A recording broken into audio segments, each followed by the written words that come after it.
gosh, you're so sensitive. Don't take it personally. I was just joking. Gosh, can't you take a joke? Have you heard these things? Me too. When I was growing up, one of the biggest things that people said to me that I took as an insult was, "You're so sensitive." And I thought that that was my curse. But as I've gotten older and I started to seek out the wise counsel of other spiritual teachers and healers around me, they pointed out to me that sensitivity means sensitive to everything and that it was a gift, and hence a decade-long career of being a spiritual reader and teacher and healer.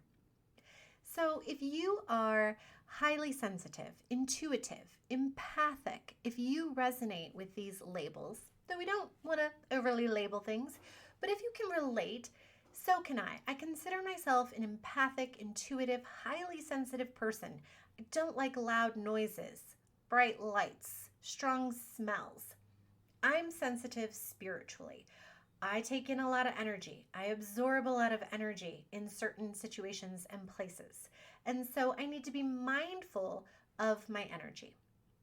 So many women who come to me are opening up their psychic gifts, or their gifts are coming more on deck, we could say.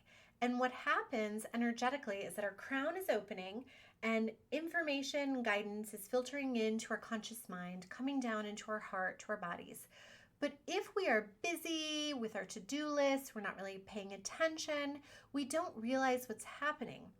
And what we need to do is turn toward these gifts, this energy, validate it, acknowledge it, own it, and start to work with it. That is what so many women who come to see me are missing.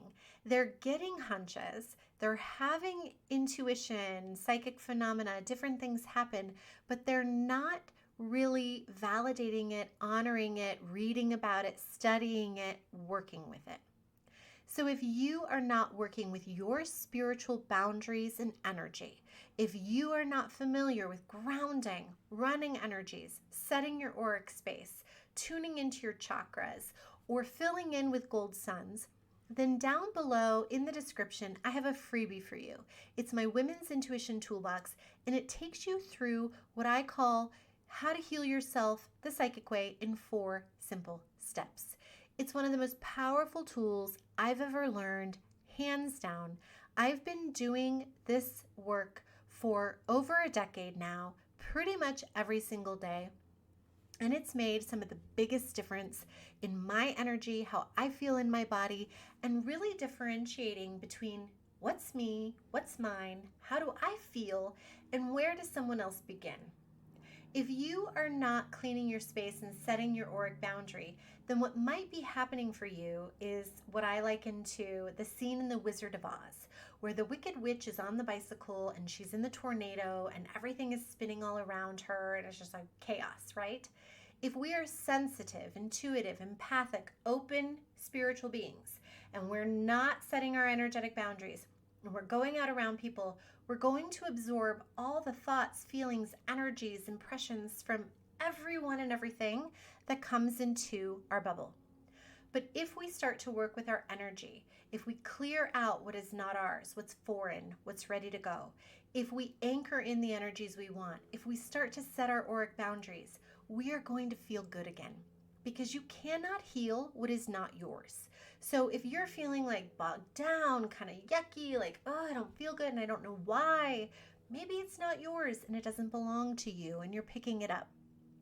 So I highly recommend that if you really want to work with your spiritual energy and validate your spiritual gifts, and you resonate as being an intuitive, sensitive, empathic person, that you start to work with these 4 simple steps in my toolbox down below. Super powerful, really helpful, simple, but it does take putting in the reps. So I hope that helps. Thanks for being here, and I'll see you in the next video.